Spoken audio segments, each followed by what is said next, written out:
Hello सभी को नमस्कार, गुड मॉर्निंग। कैसे हैं आप? स्वागत है आपका। आ जाओ जल्दी से, क्योंकि आज तो वैसे भी हमारा जो पेपर थर्ड है उसका हमारा लास्ट लेक्चर है ना। पेपर थर्ड का आज लास्ट लेक्चर है अपना। तो देखो हम लोग कर क्या रहे हैं, जो बीएड फर्स्ट ईयर का जो पेपर थर्ड है उसकी फोर्थ यूनिट कर रहे हैं, है ना। हमारी बीएड फर्स्ट ईयर का चल रहा है कौन सा, पेपर थर्ड।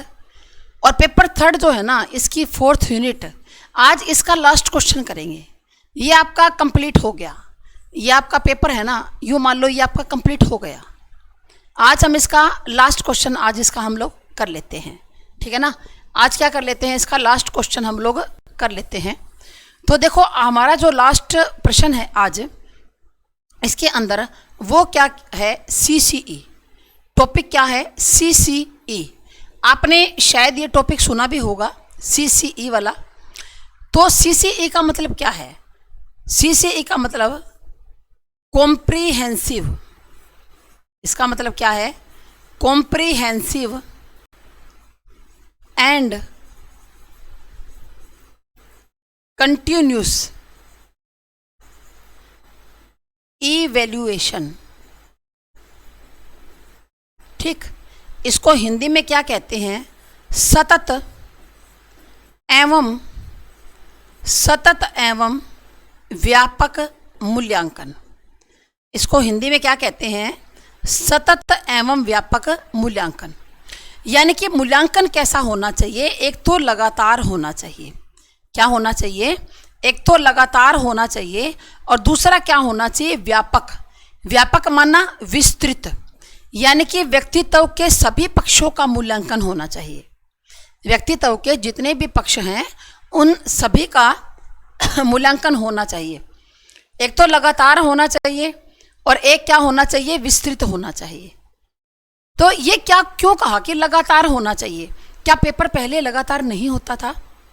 नहीं होता था पहले पेपर होता क्या था, अभी जैसे मैं जब कभी पढ़ती थी, मैं जब स्कूल टाइम में थी, तो हमारे पेपर जो है ना वो साल में 3 ही होते थे। ओनली 3 पेपर होते थे साल में। एक तो होता था 6 माही, जो सितंबर के महीने में लिया जाता था। इसको 6 माही पेपर बोलते थे, क्योंकि जो सेशन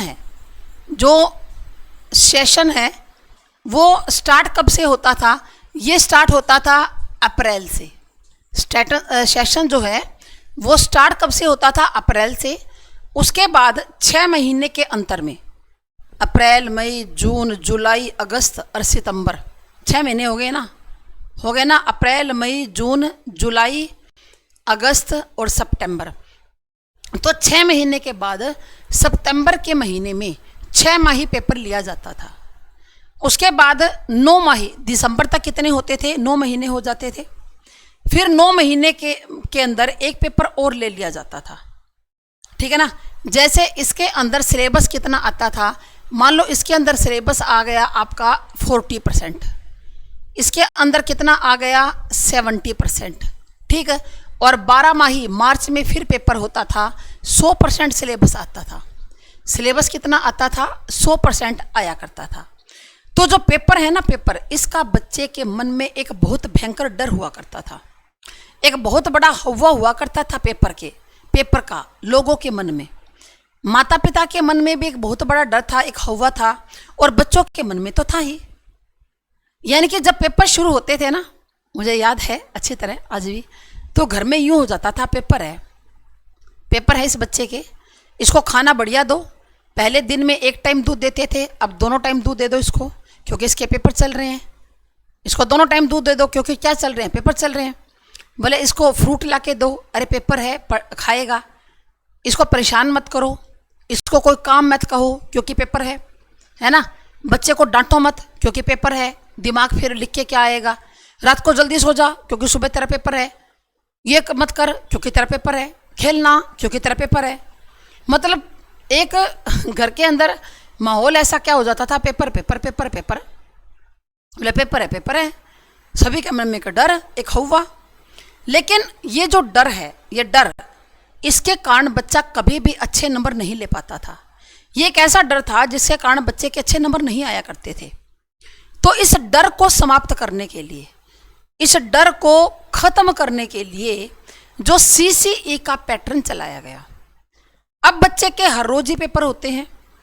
मैंने आपको पिछली क्लास में समझाया था कि 2 बार FA लिया जाता है और उसके बाद एक ऐसे होता है।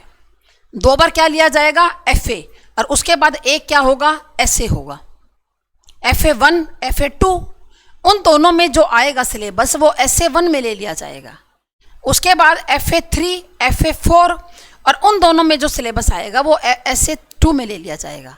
फिर SA1 का तो 40% और SA2 का 60% मिलाकर 100% रिजल्ट जो है वो तैयार कर दिया जाएगा।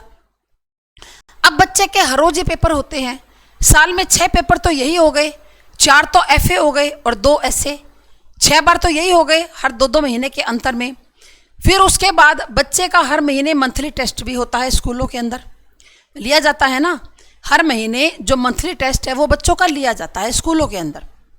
मंथली टेस्ट के अलावा जैसे टीचर ने मान लो कोई भी एक लेसन करवा दिया, जैसे इंग्लिश के टीचर ने मान लो प्रेपोजिशन करवा दी, हिंदी के टीचर ने संधि करवा दी, तो उनका भी अलग से एक लेसन का भी टीचर लेता रहता है।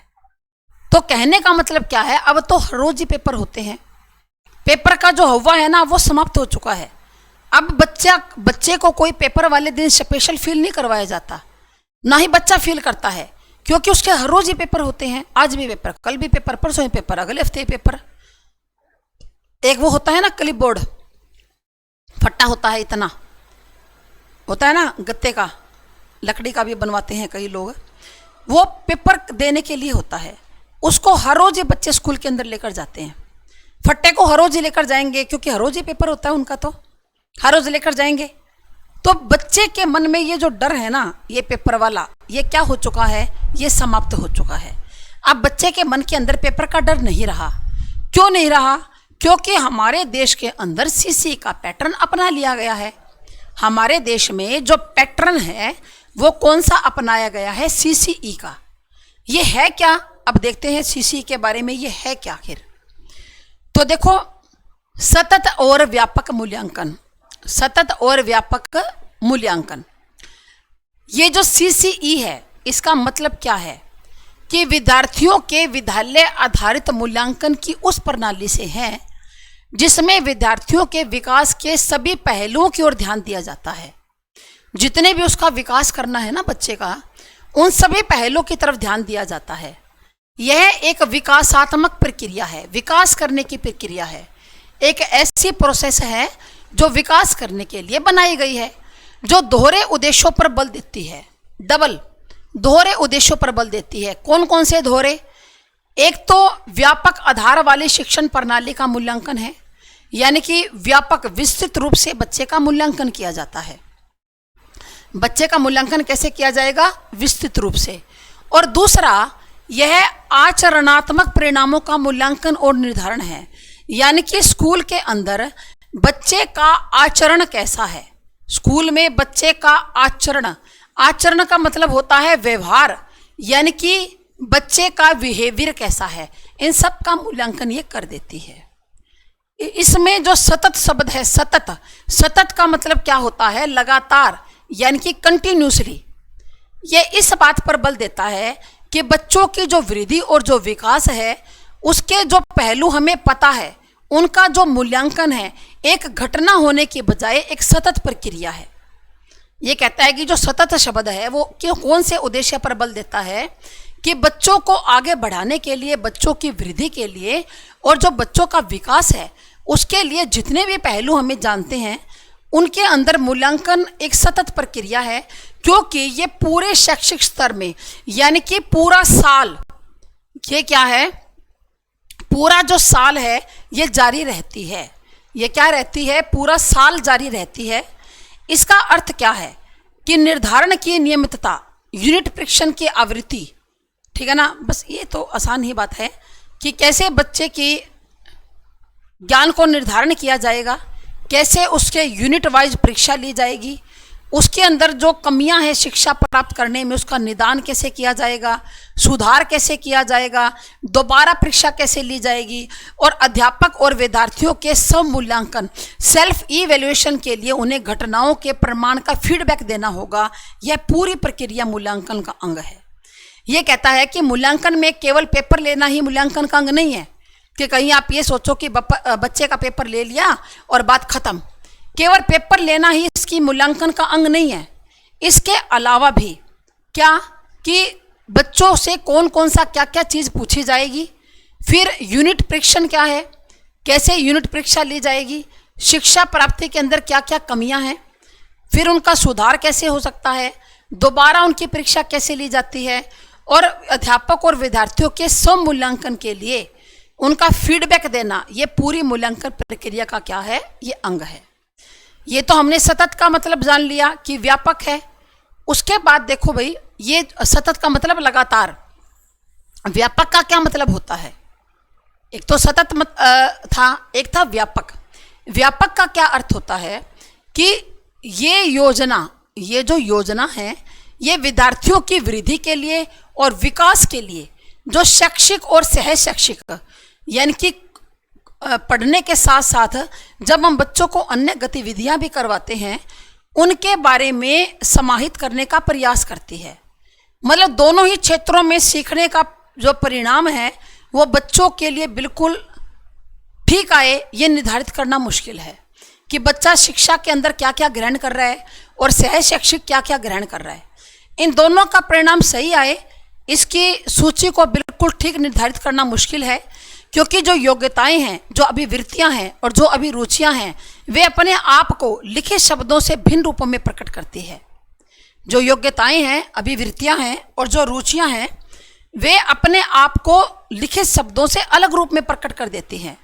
जो व्यापक शब्द होता है ना, इसका मतलब होता है कि भाई सभी कुछ आंकना है, सभी कुछ आंकना है, और शिक्षा प्राप्ति के क्षेत्र में सब कुछ बच्चे का आंकना है। जैसे बच्चे ने कितना ज्ञान प्राप्त किया, नॉलेज कितनी है बच्चों को, बच्चा अंडरस्टैंडिंग, बच्चा समझता कितना है।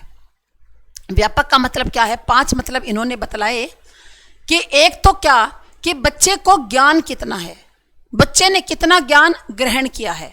दूसरी बात, बच्चा समझता कितना है, जितना उसको समझाया गया क्या वो बच्चा सारा का सारा बच्चे को समझ में आ गया, यानी कि जो अंडरस्टैंडिंग लेवल है वो बच्चे का कहाँ तक है, बच्चे का जो अंडरस्टैंडिंग लेवल है वो कहाँ तक है।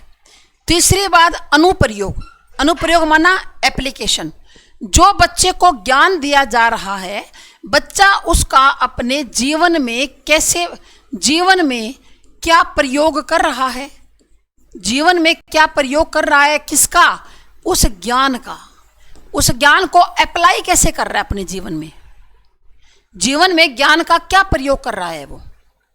उसके बाद विश्लेषण, कोई भी समस्या जब उसके सामने आती है तो क्या वो उसको एनालिसिस कर सकता है या उसको साइंथेसिस कर सकता है।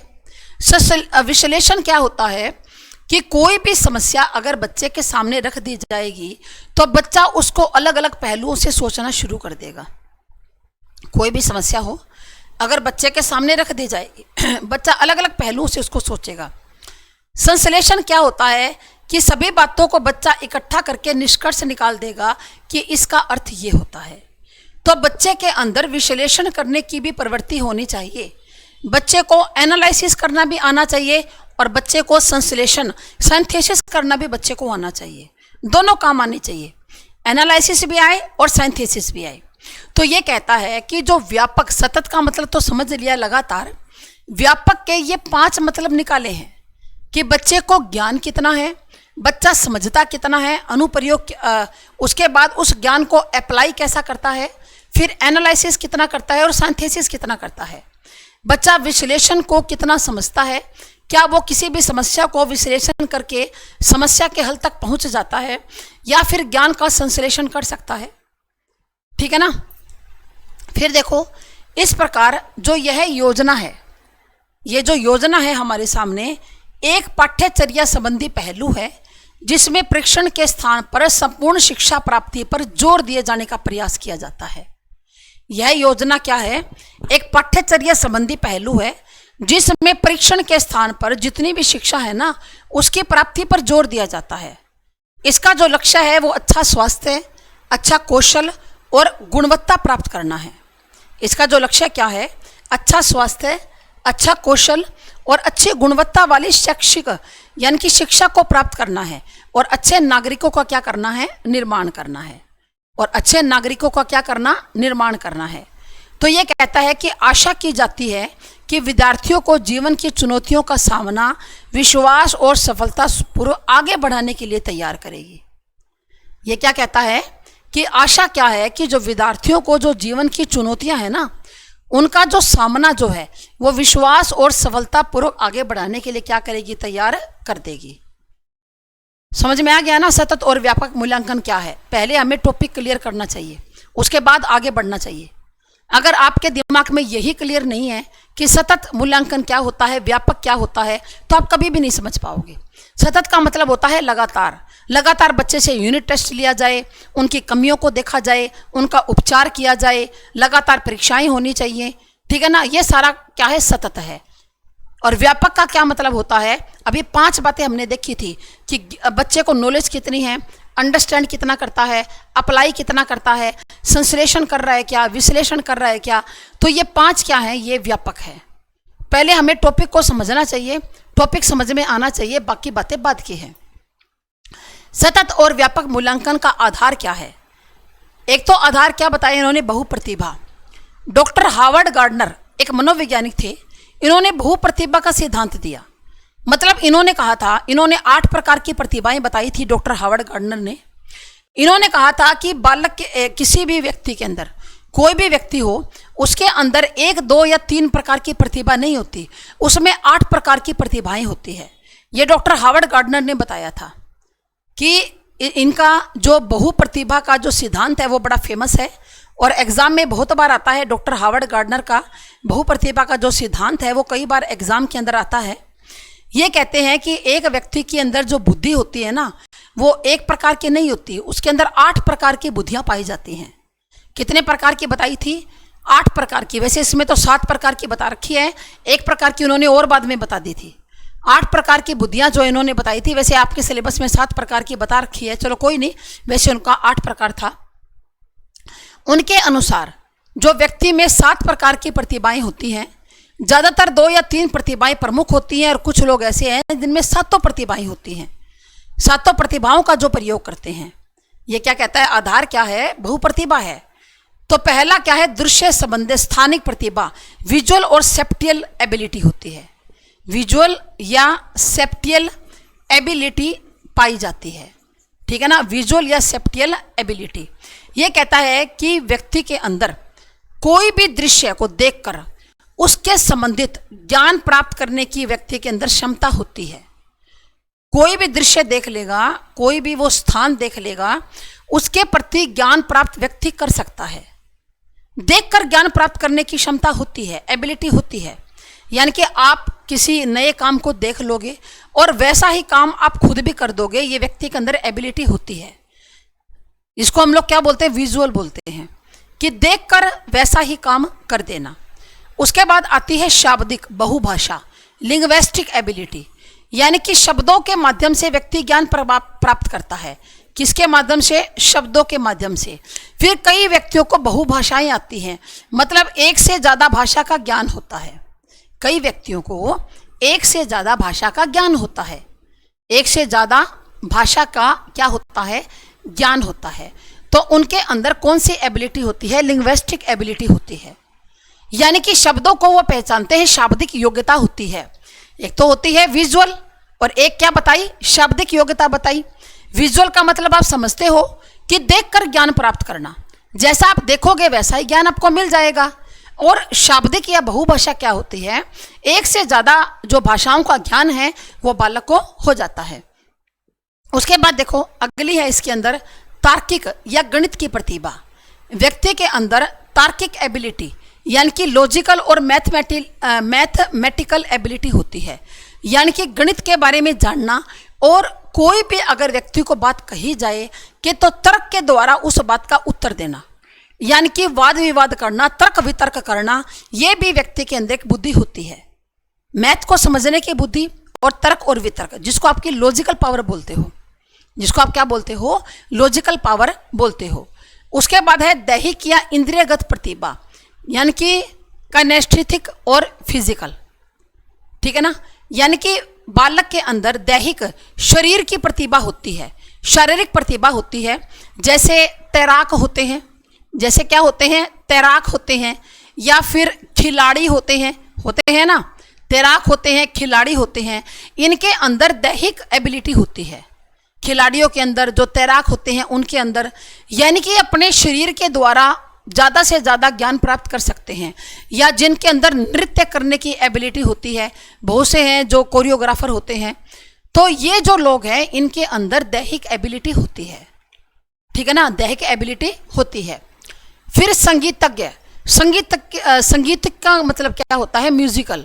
जैसे हमने कहा कि लता मंगेशकर है, इनके अंदर म्यूजिक की है। लता मंगेशकर के अंदर थी, अभी हाल ही में इनका निधन हुआ है, ठीक है ना। सोनू निगम है, या आप कह सकते हो कि अनुराधा पौडवाल है। तो इन लोगों के अंदर क्या है, संगीत, अनुराधा पौडवाल, इन लोगों के अंदर संगीत की क्या है, संगीत की एबिलिटी है। इन लोगों के अंदर संगीत की क्या है, एबिलिटी है। ये संगीत को समझते हैं, ये इनका जो जीवन है वो म्यूजिक को ही समर्पित होता है। उसके बाद अंतर व्यक्तिक प्रतिभा, इंटरपर्सनल क्या होता है कि भाई, इंटरपर्सनल होता है कि दूसरे व्यक्ति के मन के भाव को जानना, दूसरों के मन के भाव को जानना, दूसरों के मन के भाव को जानना, यानी कि दूसरों के मन में क्या है ये जानना भी एक कला है। दूसरे व्यक्ति के मन के अंदर क्या है ये जानना भी क्या है, एक कला है। इसको इंटरपर्सनल बोला जाता है कि कई व्यक्तियों के अंदर ये एबिलिटी होती है कि दूसरे व्यक्ति के मन में क्या भाव है, क्या विचार है, क्या बात है, और वो उसको जान सकते हैं, दूसरे के मन के भावों को। तो ये भी एक विशेषता होती है। एक होती है अंत्य व्यक्तिक, मतलब खुद के मन को जानना। क्या है, खुद के मन को जानना। ये क्या है, ये अंतः व्यक्तित्व होती है। उसके बाद आप कहोगे मैडम 8वीं कौन सी थी, तो 8वीं भी मैं आपको बता दूं। 8वीं कौन सी थी, 8वीं थी, इसके अंदर ध्यान रख लेना, जो 8वीं एबिलिटी थी ये इन्होंने प्राकृतिक बताई थी, प्राकृतिक बुद्धि। प्राकृतिक यानी कि कुछ लोग ऐसे होते हैं जो प्रकृति के निकट रहकर ही खुश होते हैं, जो प्रकृति के निकट रहते हैं, यानी कि जो पेड़ पौधों में, पशु पक्षियों में, इनमें ज़्यादा इनका ध्यान होता है। तो वो कौन सी बुद्धि होती है, वो प्राकृतिक बुद्धि होती है। तो इन्होंने 8 प्रकार की बुद्धियाँ बताई थी, तो 8 प्रकार की प्रतिभाएं होती हैं, ठीक है ना। फिर कहता है कि बहुप्रतिभा का शिक्षा में क्या उपयोग है। क्या कहता है कि बहुप्रतिभा का शिक्षा में क्या उपयोग है। तो देखो, ये जो गार्डनर का सिद्धांत, हमने बहुप्रतिभा की बात की, इसका शिक्षा में क्या उपयोग है। बहुप्रतिभा का मतलब आप समझ गए कि एक तो होती है दृश्य योग्यता, विजुअल, एक होती है दृश्य योग्यता, एक है भाषा, लिंग्विस्टिक वाली होती, ठीक है। और उसके बाद अगली हमारी योग्यता थी संगीत की योग्यता थी। प्राकृतिक बुद्धि का तो मैंने आपको अलग से बताया था। और कौन कौन सी थी, गणित के संबंधी योग्यता थी। एक बालक के अंदर इस प्रकार की कई योग्यताएं पाई जाती हैं। ये जो मैंने आपको 7 योग्यताएं बताई है ना, इनको याद रख लेना भाई। दृश्य संबंधी, शाब्दिक, तार्किक, दैहिक, संगीतक, अंतर और अंत है। और एक 8वीं मैंने आपको बता दी, वो कौन सी है, वो है प्राकृतिक बुद्धि। तो बहुप्रतिभा का शिक्षा में क्या उपयोग है। विद्यार्थियों को शिक्षा देने के लिए ये ज़्यादा लाभ होगा विस्तृत का। शिक्षक सभी तक समान रूप से अपनी बात पहुंचाने के लिए अलग अलग पद्धतियों का प्रयोग करता है, बच्चों को अभ्यास कराता है, अलग अलग गतिविधियों का उपयोग करते हैं। जो इस सिद्धांत में विश्वास करते हैं वे अपने विद्यार्थियों को अलग अलग प्रतिभाएं इस्तेमाल करने के लिए अवसर प्रदान करते हैं, ठीक है ना। ये कहता है कि ये जो बहुप्रतिभा आपने बताई है, इसका शिक्षा के अंदर क्या योगदान होता है, इस बहुप्रतिभा का शिक्षा में क्या उपयोग है। तो ये क्या कहता है कि भाई विद्यार्थियों को शिक्षा देने की लिए जो विस्तृत दृष्टि है ना, वो ज़्यादा लाभदायक होती है। जो शिक्षक होता है जब वो बच्चों को पढ़ाता है तो अपनी बात बच्चों तक पहुंचाने के लिए वो क्या करता है, वो अलग अलग पद्धतियों का यूज करता है, अलग अलग प्रैक्टिस करवाता है और अलग अलग जो गतिविधियां हैं, एक्टिविटीज हैं, उन्हें करवाता है। तो जो टीचर इस सिद्धांत में विश्वास रखते हैं उनको पता है कि जो गार्डनर ने 8 प्रकार की बुद्धि बताई थी, जो इस सिद्धांत में विश्वास करते हैं वो अपने विद्यार्थियों को अलग अलग प्रतिभाएं इस्तेमाल करने के लिए और विकसित करने के लिए कोशिश करते हैं। ठीक है ना। वो चाहते हैं कि बच्चे के अंदर 8 प्रतिभाएं हों, बच्चों के अंदर 8 ही प्रतिभाएं हो ताकि बच्चा जीवन में क्या हो जाए, सफल हो जाए, बच्चा जीवन में कभी भी ना पिछड़े, ऐसी उनकी सोच होती है। ठीक है। इसका मतलब इनके कहने का मतलब है कि एक अध्यापक को गार्डनर के इस बहु प्रतिभा का ज्ञान होना चाहिए ताकि वो बच्चे के अंदर इस बहु प्रतिभा को बच्चे के अंदर कर सके। ठीक है। उसके बाद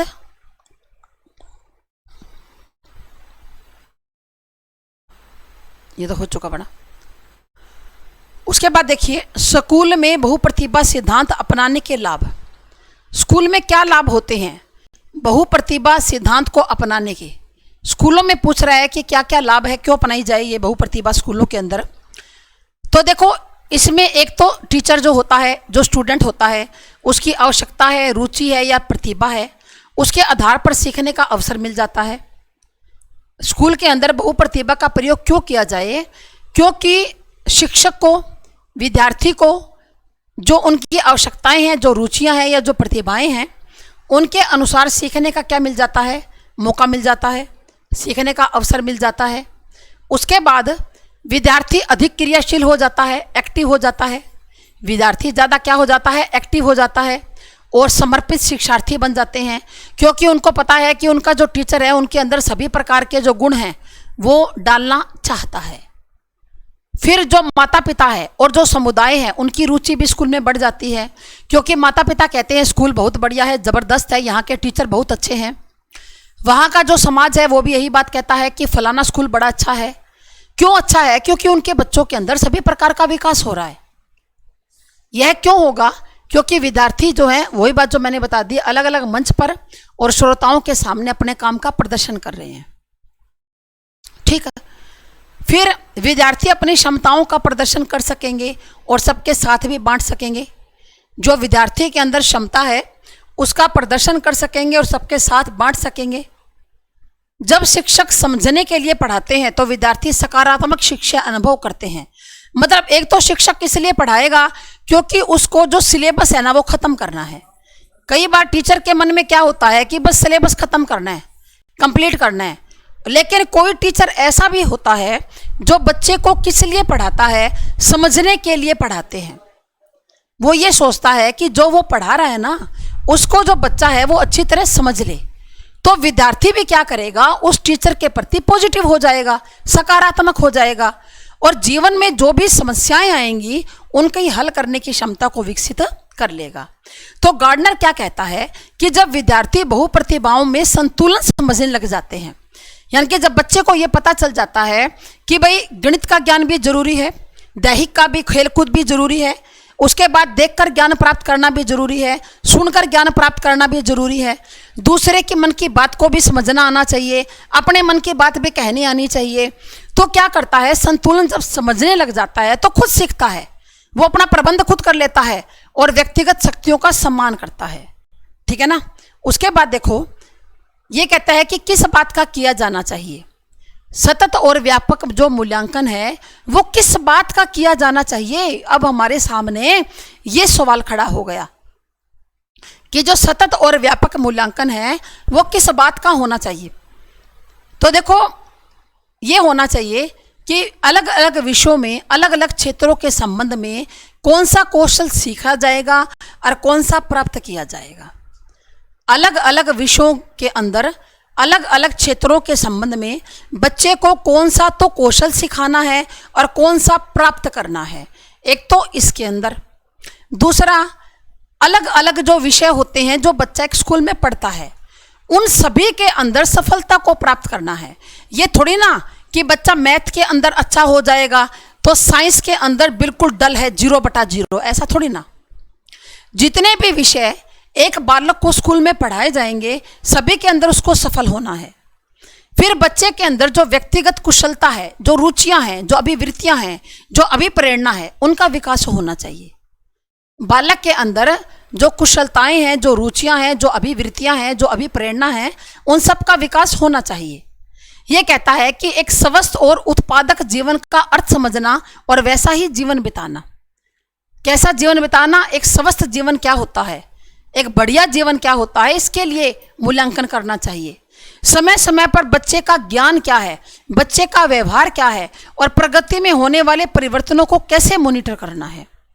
समय समय पर क्या ज्ञान होना चाहिए कि बच्चे के अंदर ज्ञान क्या है, बच्चे का आचरण कैसा है और बच्चे की जो प्रगति है, जो प्रोग्रेस है, वो किस तरह से हो रही है।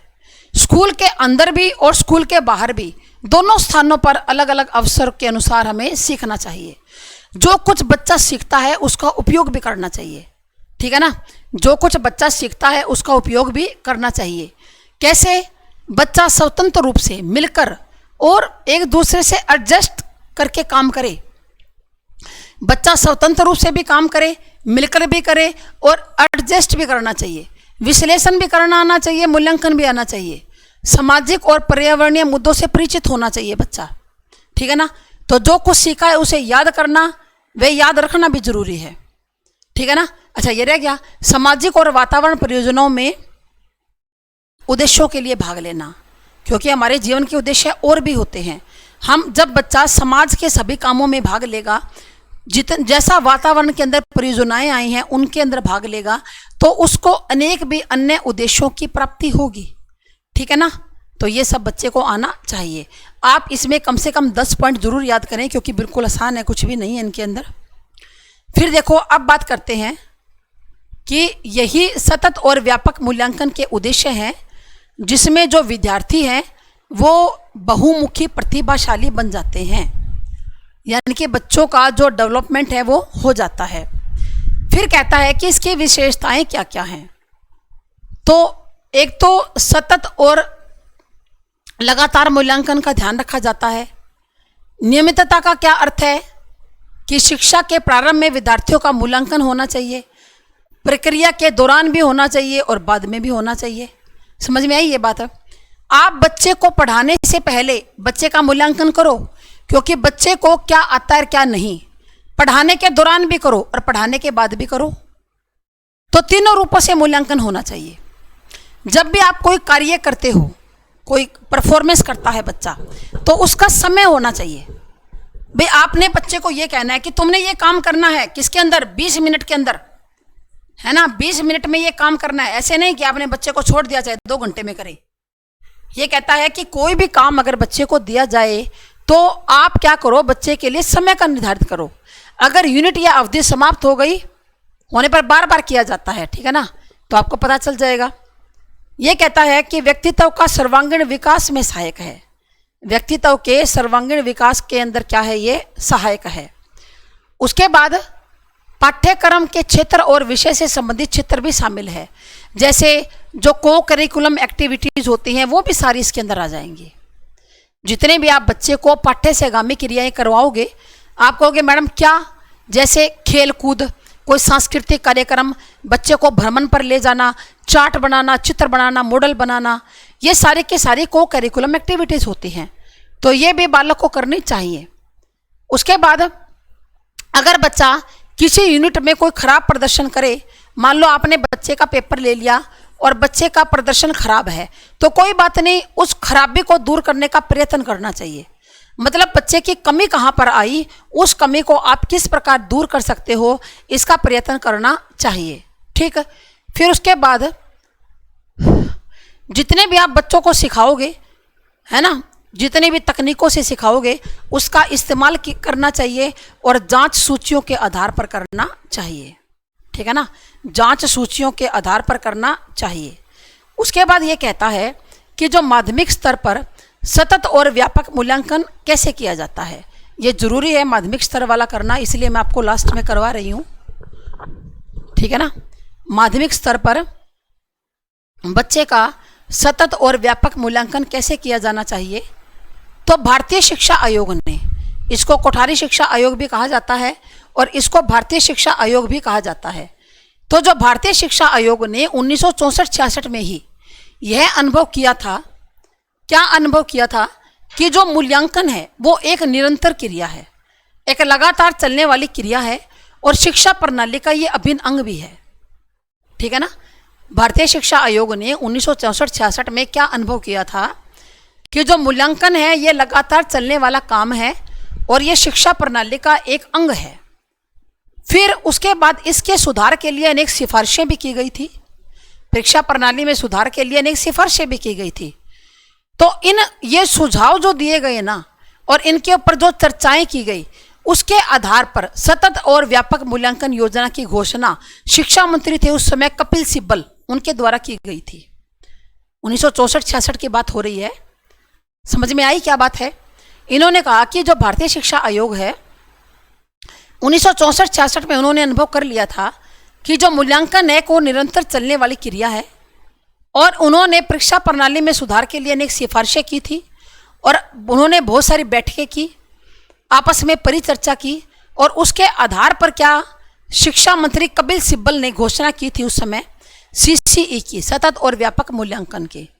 विद्यार्थियों में बोर्ड की परीक्षा को तनाव को कम करने के लिए और शिक्षा में व्यापक और एक रूप प्रतिरूपों को पूरे देश में लागू करना इसका मुख्य उद्देश्य था। एक तो इसका उद्देश्य क्या था, विद्यार्थी के अंदर बोर्ड की परीक्षा को डर को खत्म करना और शिक्षा में व्यापक जो है और एक रूप प्रतिरूपों का पूरे देश में लागू करना इसका उद्देश्य था। ठीक है। तो आगे कहता है कि इसीलिए सतत और व्यापक मूल्यांकन की जो शुरुआत है वो की गई थी। कब की गई थी? 1964-66 के अंदर। किसने की थी? शिक्षा मंत्री, नाम क्या था? कपिल सिब्बल था उस समय। यह कहता है कि सतत और जो व्यापक मूल्यांकन है ना, यह एक केवल कॉन्सेप्ट नहीं है, यह केवल एक संप्रत्यय नहीं है, एक कॉन्सेप्ट नहीं है, लेकिन परीक्षा के सुधार की दृष्टि से बल्कि पूरी शिक्षा प्रणाली में सुधार आएगा इससे। यह केवल एक पेपर में सुधार करने के लिए नहीं है, बल्कि जितने भी एजुकेशन सिस्टम है सब के अंदर सुधार आएगा। ठीक है ना। और कहता है कि अलग अलग जो शिक्षा के संगठन बने हुए हैं और जो परीक्षा लेने के लिए जो समितियां बनी हुई हैं, अलग अलग जो शिक्षा के संगठन बने हुए हैं और परीक्षा लेने के लिए जो समितियां बनी हुई हैं, उन्होंने इस विचार को सिद्धांत के रूप में स्वीकार कर लिया। ठीक है ना। सभी ने स्वीकार किया कि ये बढ़िया है, जबरदस्त है और इससे शिक्षा के क्षेत्र में सुधार आएगा ही आएगा। और फिर उसके बाद जो केंद्रीय माध्यमिक शिक्षा बोर्ड है ना, उसने इसको अप्लाई किया और ये सबसे पहले केंद्रीय माध्यमिक शिक्षा बोर्ड नई दिल्ली द्वारा सभी विद्यालयों में चलाई जा रही है। ये कहाँ से चलाई जा रही है कि सतत और व्यापक जो मूल्यांकन है वो केंद्रीय माध्यमिक शिक्षा बोर्ड, कहाँ से? केंद्रीय माध्यमिक शिक्षा बोर्ड नई दिल्ली से द्वारा सभी विद्यालयों में ये चलाया जा रहा है। ठीक है ना। फिर से देख लीजिए कि ये जो सीसीई है, ये केंद्रीय माध्यमिक शिक्षा बोर्ड नई दिल्ली के द्वारा सभी विद्यालयों में चलाया जा रहा है। इसके साथ ही आपका जो ये 4th यूनिट है वो हमारी समाप्त हो जाती है। इसके साथ ही 4th यूनिट क्या हो गई? हमारी समाप्त हो गई। इसके अंदर हमने क्या पढ़ लिया एक बार देख लो थोड़ा सा, ताकि आप पेपर में जब करो तो आपको दिक्कत ना आए। 16 नंबर का क्वेश्चन आएगा ये आपका। पहले तो आपने बताना है कि सतत और व्यापक मूल्यांकन होता क्या है। आपने बताना है कि सतत क्या मतलब क्या है और व्यापक का मतलब क्या है। ठीक है। उसके बाद देखो आगे हम बात करते हैं कि ये बहुप्रतिभा है, ये 7 प्रकार की होती है जो हार्वर्ड गार्डनर ने दी थी। हार्वर्ड गार्डनर कहते हैं कि व्यक्ति के अंदर 7 प्रकार की प्रतिभाएं होती हैं और एक टीचर को चाहिए कि वो सारी प्रतिभाओं को निखारे। फिर इसका शिक्षा में क्या प्रयोग है? बहुप्रतिभा का शिक्षा में तो है ही, टीचर को सारी प्रतिभाएं बच्चे के अंदर करनी चाहिए। फिर स्कूल में अगर इसको हम अपनाएंगे तो क्या लाभ है, फिर ये किस बात का किया जाना चाहिए, ये कुछ 12 पॉइंट है जिनमें आप 9-10 तो लिखेंगे ही। फिर इसकी विशेषताएं क्या है, सतत और व्यापक मूल्यांकन की क्या क्या विशेषताएं हैं। फिर माध्यमिक स्तर पर सतत और व्यापक मूल्यांकन किस प्रकार और कैसे लागू किया गया था, ठीक है ना, माध्यमिक स्तर पर यह कैसे लागू किया गया था। तो इसके साथ ही आपका जो ये पेपर 3 है ये आपका कंप्लीट हो गया। इसके लगभग 24-25 वीडियो, पता नहीं, मुझे ध्यान नहीं है सही बताऊं, इतना मुझे अंदाजा, इतनी वीडियो बनी होगी। और इससे बाहर तो पेपर में देखो कुछ आएगा ही नहीं, आपको सारा का सारा करना पड़ेगा। मेरा काम था आपको पूरा सिलेबस करवाना। मैं आपको इसमें कई प्रश्न मुश्किल भी आए इस पेपर 3 के अंदर, लेकिन उनको मैंने छोड़ा नहीं, मैंने उसको आपको करवाया। और इन प्रश्नों के अंदर ये इतने आसान तरीके से मैंने आपको करवाए हैं कि एग्जाम के अंदर अगर आ जाए तो आप आसानी से लिख सकते हो। क्योंकि देखो बच्चों, हमेशा क्या होता है, पेपर देने का तरीका क्या है, हमें कॉन्सेप्ट क्लियर होना चाहिए। जब बच्चे को कॉन्सेप्ट ही क्लियर नहीं है तो वो लिखेगा क्या। अब जैसे जब बीएड के पेपर होते हैं ना, तो मेरी ड्यूटी हमेशा लगती है कॉलेज के अंदर। एसआरएम कॉलेज की ही मैं फैकल्टी हूँ, तलवंडी राना की। तो मेरी ड्यूटी हमेशा कॉलेज में लगती है। पेपर में देखो अभी लगेगी टीचर की, तो वहाँ पर बहुत से बच्चे बाहर के ऐसे आते हैं पेपर देने के लिए, बोलते हैं कि मैडम इसका क्या होगा। मैंने कहा भाई ये तो सीसी है, सतत और व्यापक मूल्यांकन है। मैडम इसमें क्या होता है। भैया मैं तेरे को कैसे बताऊं, 16 नंबर का प्रश्न है, 1 मिनट में कैसे बता दूं उसमें क्या होता है और क्यों बताएं। आपको पढ़ने के लिए टाइम मिला था ना, तो आप पढ़ते कि होता क्या है। अब मैं 1 मिनट में कैसे बता दूं क्या होता है और क्या नहीं होता है। बहुत बार बच्चे पूछते हैं मेरे से ऐसी ऐसी बातें कि मैडम ये बताना ग्रेडिंग क्या होती है। अरे ऐसे कैसे बताऊं ग्रेडिंग क्या होती है, पढ़ लेते ग्रेडिंग क्या होती है, इसका प्रयोग कैसे किया जाता है, कितने बिंदु होते हैं, किसने शुरू की थी। अरे आप डेटा सही लिखोगे तभी बात बनेगी। कुछ तो अपनी कल्पना कर दो, पर कुछ तो सही लिखो। आपको ये नहीं पता कि ग्रेडिंग होती क्या है, ग्रेडिंग प्रणाली, आप लिख कैसे दोगे, कैसे लिख दोगे 16 नंबर का क्वेश्चन। तो इसीलिए आपके लिए ये जो वीडियोस हैं ये बनाई जा रही हैं ताकि आपको कॉन्सेप्ट क्लियर हो जाए, ठीक है ना। जब आप पेपर देने बैठो तो आपके दिमाग में सारी बातें साफ साफ हों। तो ठीक है जी, चलते हैं, पढ़ते रहो, मन लगाकर पढ़ना, अच्छी तैयारी करना, जीवन में आगे बढ़ो, गवर्नमेंट जॉब लो, है ना, और अपने माता पिता का और अपने अध्यापकों का नाम रोशन करो। हम तो यही चाहते हैं भाई, है ना। तो बेस्ट ऑफ लक, हमेशा खुश रहिए, पढ़ते रहिए। थैंक यू, धन्यवाद।